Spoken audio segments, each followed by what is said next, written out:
New information, Bexar County taxpayers are pitching in for local performing arts programs to the tune of hundreds of thousands of dollars. Commissioners approved a round of funding today for the San Antonio Symphony. Eyewitness News reporter Erica Zucco found out where that money will go. Erica?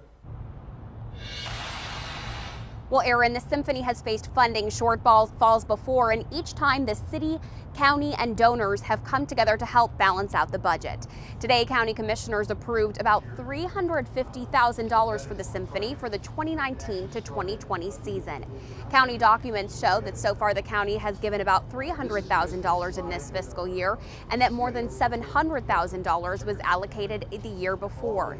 County Judge Nelson Wolf says that these art programs are critical to the community, but can be expensive to keep running. And this money helps with operating expenses, things like security and salaries. And he says that the county gives about $100,000 to Ballet San Antonio each year, and also helps to support other programs inside the Tobin Center.